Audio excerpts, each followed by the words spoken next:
ये कहानी है प्रभु के प्लान पर भरोसा करो। यमराज ने अपने दूत को भेजा एक गरीब स्त्री की आत्मा लाने के लिए। दूत जब धरती पर आया तो देखता है कि वह महिला जिसकी मृत्यु हुई है उसकी 3 छोटी छोटी बच्चियां हैं। पति की मौत पहले ही हो चुकी थी। परिवार में और कोई नहीं है। देवदूत का हृदय पिघल गया और वह खाली हाथ वापस लौट गया। वापस जाकर यमराज से कहा, क्षमा करना, मैं उस स्त्री की आत्मा को नहीं ला सका। यमराज ने कहा, तुम नहीं जानते नीचे। यमराज से बोला, तुम नहीं जानते नीचे क्या चल रहा है। 3 छोटी छोटी बच्चियां हैं, कोई उन्हें संभालने वाला नहीं है। कैसे वे बड़ी होंगी, क्या होगा उनका। उस स्त्री को थोड़ा और जीवन दान दीजिए। बच्चियां बड़ी हो जाएं तब उस स्त्री की आत्मा को बुला लेना। यमराज क्रोधित होकर बोले, अच्छा तो तुम बड़े समझदार हो गए हो। मृत्यु और जीवन को तुम तय करोगे। तुम्हें दंड भोगना पड़ेगा, तुम्हें सजा मिलेगी। तुम अब जाओगे धरती पर और जब तक तुम्हें अपनी मूर्खता पर 3 बार हंसी नहीं आएगी तब तक तुम इस लोक में वापस नहीं आ सकते। देवदूत को मनुष्य बनाकर उसी देश में उसी जगह पर गरीब स्त्री जहाँ थी वहाँ फटे हाल छोड़ दिया गया।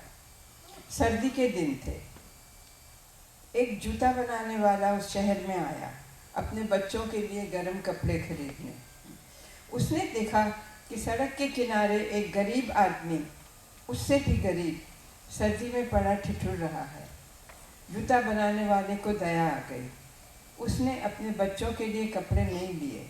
वह पैसे जो लाया था उसने उस गरीब व्यक्ति को कपड़े दिलवा दिए और फिर उसकी दशा देखकर बोला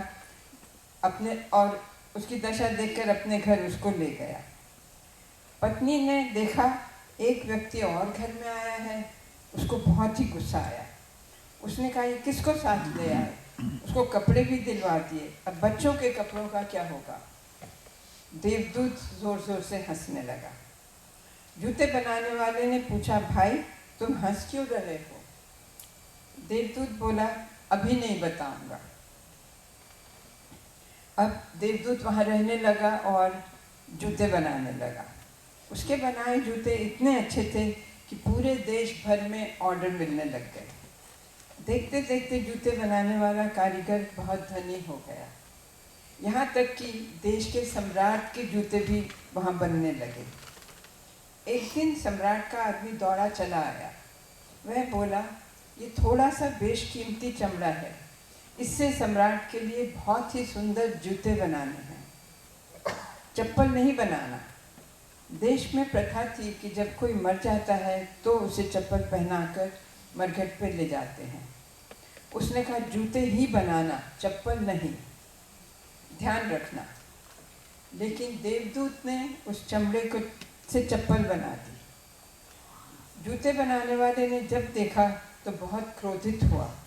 वह देवदूत को मारने लगा और बोला, तुम्हें मालूम था ये बेशकीमती चमड़ा है, इससे जूता बनाना है और तुमने चप्पल बना दी।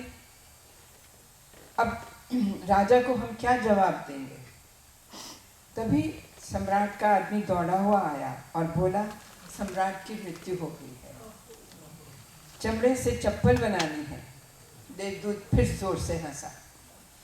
जूते बनाने वाले ने फिर पूछा, तुम हंसे क्यों। देवदूत बोला, अभी नहीं बताऊंगा, तीसरी बार हंसूंगा तब बताऊंगा। देवदूत को समझ में आ गया जीवन का खेल। कभी जूता चाहिए, कभी चप्पल चाहिए। चप्पल चाहिए थी, मांग रहे थे जूते।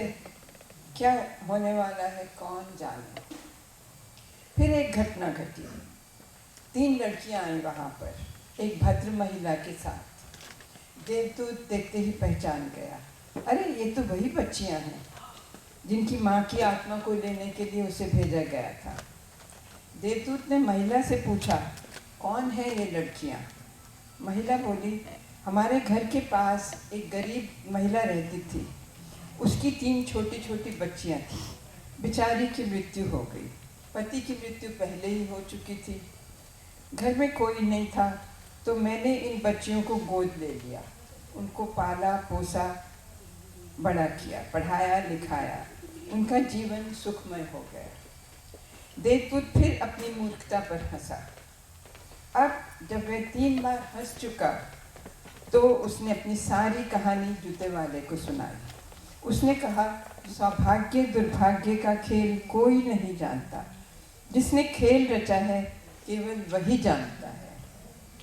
आज क्या होगा, कल क्या होगा, ये सब सोचना बंद करो, जीवन के हर पल में जीना सीखो। ऊपर वाले के आशीर्वाद अपनी मेहनत और प्यार के साथ कर दिखाइए कुछ ऐसा कि दुनिया करना चाहे आपके जैसा।